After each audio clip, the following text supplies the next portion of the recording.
Bonjour, vous avez été nombreux à suivre depuis plusieurs mois le projet de création de l'école panafricaine de Guadeloupe. Nombreux depuis les Antilles, Guadeloupe, Martinique, Haïti, Guyane. Nombreux depuis l'Europe, la France, la Belgique, la Suisse. Nombreux depuis les États-Unis, nombreux depuis l'Afrique, le Sénégal, la Guinée, le Bénin, la Côte d'Ivoire, etc. Et merci pour tous vos encouragements et vos soutiens. Donc ça fait effectivement depuis plus de 2 ans qu'il y a une équipe projet qui travaille sur ce projet d'école panafricaine de Guadeloupe. Et la rentrée a été annoncée pour septembre 2020. Alors que nous avions les autorisations des autorités compétentes, à savoir le rectorat, nous avons reçu, et vous êtes nombreux à avoir été informés de cela, nous avons reçu le refus du préfet au motif que, écoutez bien, la dénomination panafricaine pour cette école démontre une volonté de développer d'une part une culture séparatiste et d'autre part une distinction entre les races et les cultures susceptibles de générer, écoutez bien, un risque réel de trouble à l'ordre public. Donc c'est de cette manière que ce projet d'école panafricaine de Guadeloupe a été reçu par le préfet de Guadeloupe. Pour nous aider à décrypter tout ça et à analyser tout ça, nous avons avec nous Madame Marie-Evelyne Petrus-Barry. Bonjour. Bonjour. Donc, vous êtes représentante des Nations Unies à la retraite, ancienne experte toujours pour les Nations Unies des droits des personnes d'ascendance africaine. Et actuellement, vous êtes directrice régionale pour l'Afrique de la Fédération internationale du planning familial. Alors, je viens de lire le motif qui a été opposé à ce projet d'école. Qu'est-ce que ça vous inspire ? Je suis effarée parce que cette école avait généré beaucoup d'espoir, comme vous l'avez dit, un peu partout. Et lorsqu'on a parlé de cette école, de nombreux afro-descendants de par le monde, en Afrique, aux États-Unis et ailleurs, se sont dit « la Guadeloupe innove ». Il y a des écoles panafricaines aux États-Unis, il y en a en Angleterre, et le fait que la Guadeloupe soit une des îles des Caraïbes à créer une école panafricaine était vraiment quelque chose d'innovant et qui allait changer la façon dont on propose à nos enfants de comprendre leur héritage. Maintenant, ce refus du préfet est complètement incompréhensible et va à l'encontre de toutes les décisions internationales au niveau global, mais également des décisions internationales prises par la France. Justement, parlons-en, puisqu'on a tendance à rester dans le contexte législatif français, mais au niveau international, quel est le contexte ? Déjà, je voudrais commencer par dire que toutes les conventions signées et ratifiées par la France au niveau international, qui concernent les droits de l'homme, dépassent le droit local, le droit national. Et donc toutes ces conventions, en fait, doivent être respectées par la France. Mais je suis très étonnée de ce refus. Il y a 5 jours, 193 pays membres des Nations Unies, dont la France, ont unanimement voté un forum permanent pour les droits des personnes d'ascendance africaine. Pourquoi ils ont voté cela ? Parce qu'on est 300 millions de par le monde, de l'Asie à l'Afrique, en passant par la Caraïbe et l'Amérique latine, et que nous sommes reconnus comme des minorités dont les droits ne sont pas respectés. Et ce forum est là pour nous ramener à un niveau de droit qui soit le même que celui des autres citoyens. Ce forum a été créé suite à la décennie internationale des droits des personnes d'ascendance africaine, créée en 2014 pour 10 ans, en 2024, et dont les thèmes prônent la justice, le développement et la reconnaissance. Dans le thème de la reconnaissance, il y a la promotion de l'héritage africain des personnes d'ascendance africaine. Ça ne veut pas dire que tout ce qui concerne l'éducation globale, l'éducation formelle des pays dans lesquels se trouvent les personnes d'ascendance africaine est rejetée, pas du tout.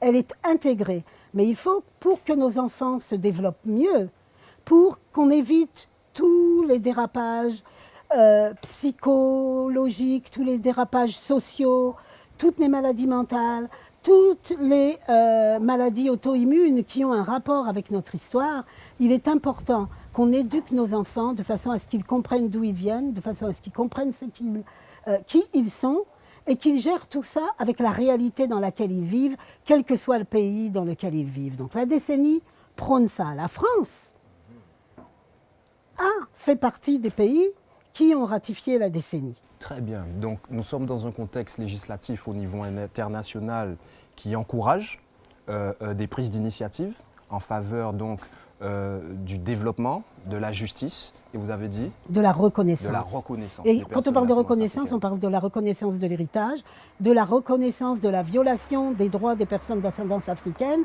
et quand on reconnaît, on répare.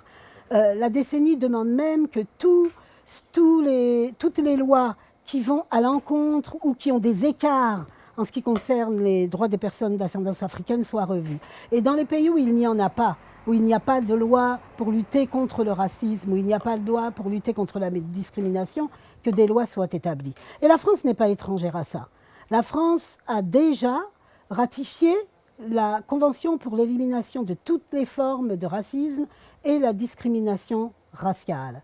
La France a déjà été citée par le Conseil des droits de l'homme sur les droits des Roms et sur les conditions des Noirs dans les prisons. Je pense qu'il est très important, dans le cadre de la création de cette école panafricaine, que la France réalise qu'elle est membre du CERD, de ce comité pour l'élimination du racisme et de la discrimination raciale, qu'elle est membre de la décennie internationale et qu'elle aurait dû en fait commencer des activités il y a maintenant 6 ans pour aider les personnes d'ascendance africaine à mieux comprendre leur héritage. Et il ne s'agit pas juste de faire des déclarations au niveau global, il ne s'agit pas juste de participer aux réunions de la décennie auxquelles la France a participé à Genève notamment.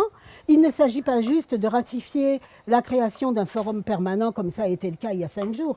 Il s'agit de mettre à la disposition des communautés dans lesquelles les personnes d'ascendance africaine vivent, de mettre à leur disposition des budgets, de mettre à leur disposition tout ce qu'il faut pour qu'ils arrivent à atteindre ou à acquérir les droits qui sont les leurs. Et quand des individus de la société civile se lèvent pour faire une école qui ne veut en fait que faire un pont entre la culture africaine et nous qui sommes aux Antilles de culture africaine, tout en donnant l'éducation formelle, ce qui a été complètement reconnu par le rectorat. Il n'y avait aucun argument contre le programme. Pédagogique voilà. Du projet, tout à fait. Donc vraiment, je ne comprends pas. Je pense que les textes devraient être revus à un niveau beaucoup plus haut que le niveau du préfet, afin que ce refus soit changé. C'est inadmissible. Est-ce qu'on peut considérer que ce refus est une violation des droits fondamentaux des personnes d'ascendance africaine? Mais moi, je dirais plus loin que ça. Je dirais que ce refus et les termes de ce refus sont une insulte aux afro-descendants. C'est une insulte parce qu'ils ne reconnaissent pas que nous avons une identité et que notre identité, elle a été créée par le fait qu'on nous a déportés d'Afrique, qu'on nous a imposé, donc il s'agit de trafic d'êtres humains. Ensuite, après ce trafic d'êtres humains, on nous a amenés ici, on a fait du travail forcé. Quand on a fini de faire du travail forcé, on a aboli l'esclavage et on nous interdit d'en parler. Bon, vous devriez être contents, on a aboli l'esclavage.